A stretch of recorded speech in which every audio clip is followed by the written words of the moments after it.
อ๋อแต่วางโทรศัพท์จากลูกสาวค่ะพี่สาวสาวอิ๋มโทรมาหายายติ๋มค่ะเพิ่นว่าสิมาเยี่ยมเด้อแม่ว่าซั่นยายติ๋มกับปานได้พลังวิเศษค่ะลูกขึ้นย่องแยงพี่น้องสวนสาวอิ๋มเข้าป่าเข้าโคกไปหาหน่อไม้ค่ะสิไปหาหยังล่ะแม่สาวอิ๋มว่าไปหาหน่อไม้มาไว้เผามาไว้เฮ็ดหน่อไม้ส้มหน่อไม้ดองถ้าเอื้อยฝากเอื้อยเพิ่นว่าพี่น้องเอาไปกับไปตัวสาวอิ๋มว่าพี่น้องจับเกิบน้ำกับบ่ทันค่ะยายติ๋มก็แล่นโตนลงห้วยโลดอ้างตรงดิ่งเข้าป่าหน่อไม้โลดค่ะสงสัยสิมีคนมาหาก่อนแล้วพี่น้องเห็นเปลือกมันกองโอเหยาะอยู่บ่แม่นสีฟ้าวแล้วบ่มื้อนี้ก็ได้จับเสียมได้ยายติ๋มเพิ่นก็ควาดเคลียร์คู่โตคู่ลำค่ะพี่น้องถึงแม้ว่าสิเป็นยามฝนแล้วพี่น้องคันกอใดมันบ่ออกหัวปีมันก็บ่มีหน่อไม้เด้อค่ะต้องเป็นกอที่ออกหัวปีเท่านั้นค่ะพี่น้องมันถึงสิมีค่ะหน่อไม้แบบนี้บ้านเซาอิมเอิ้นหน่อไม้บงค่ะพี่น้องหน่อไม้บงแบบนี้สิเกิดเองตามธรรมชาติค่ะเกิดอยู่น้ำเล้าห้วยเกิดอยู่น้ำหัวให้ปลายนาค่ะพี่น้องหน่อไม้บ้านเซาอิมสิมีห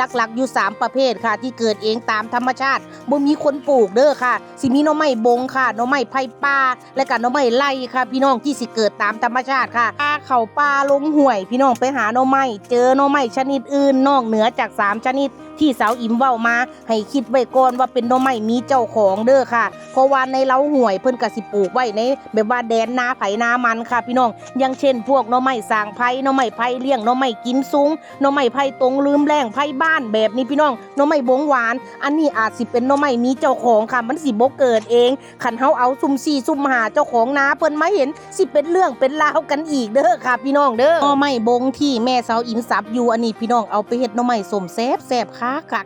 ะแล้วสาวอิมสิเว้าเสมอว่าหน่อไม้ส้มยายติ๋มพี่น้องเฮ็ดไว้ข้ามปีกับบ่แลบ่เน่าบ่ดำบ่เสียค่ะพี่น้อง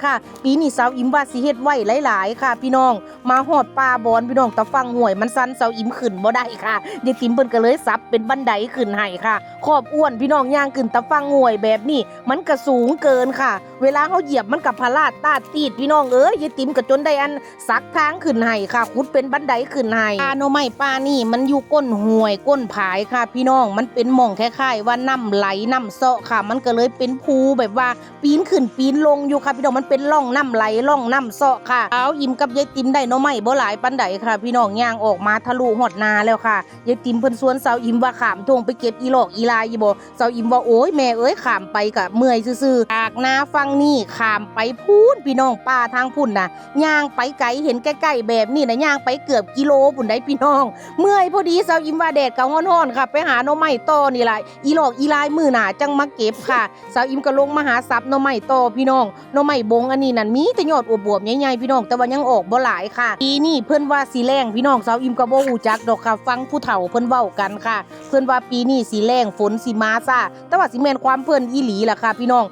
หลังจากฝนตกแต่2อาทิตย์ก่อนนั่นจนมาฮอดอาทิตย์นี้น้ำในนาก็เริ่มแห้งเบิดแล้วค่ะฝนก็ทิ้งช่วงพี่น้องตกอยู่หาตกปอแปะบ่พอสิซุ่มบ่พอสิน้ำขังย้อนค่ะสาวอิ่มก็คิดอยู่ว่าคันฝนยังบ่ตกก็สิได้ดูดน้ำพุ่นแล้วพี่น้องใส่ข้าวพร้อมเบิ่งอีกจัก 3-4 มื้อก่อนค่ะคันฝนบ่ตกยังแห้งแบบนี้ก็ต้องดูดน้ำใส่ข้าวแล้วพี่น้องเพราะว่าย่านข้าวตายค่ะดินก็เริ่มแห้งเริ่มแตกแล้วพี่น้องดินแตกเหิมเครียดอีโมดีใจก็บ่ไหวเด้อค่ะจากหาหน่อไม้บงแล้วสาวอิ่มก็สิมาตัดเอาหน่อไม้ไผ่เลี้ยงที่ปลูกไว้อยู่ข้างเถียงค่ะพี่น้องอันนี้เป็นหน่อไม้ไผ่เลี้ยงที่แม่สาวอิ่มปลูกเองค่ะแม่ปลูกไว้5 กอพี่น้องมันสิมี3 กอที่ออกหัวปีค่ะเข้าพื้นหน่อไม้ที่แกงแซ่บพี่น้องสาวอิ่มมักที่สุดก็เป็นหน่อไม้สางไผ่กับหน่อไม้ไผ่เลี้ยงอันนี้ล่ะพี่น้องแกงแซ่บค่ะแต่ว่าบางคนเพิ่นก็ว่ามักหน่อไม้ไล่เนาะค่ะหน่อไม้ไล่สาวอิ่มว่ามันมีกลิ่นหอมซื่อๆพี่น้องมักไผมักมันคือว่าเนาะพี่น้องเนาะสำหรับพี่น้องเด้ค่ะคันแกงหน่อไม้นี่ขึ้นฮอดหน่อไม้หยังคิดว่าหน่อไม้หยังแกงแซ่บสำหรับสาวอิ่มให้2 อย่างค่ะไผ่เลี้ยงก็ได้หน่อไม้สางไผ่ก็ได้ค่ะสาวอิ่มมักค่ะแกงแซ่บหน่อยาวแม่สิเอาไปเผาค่ะ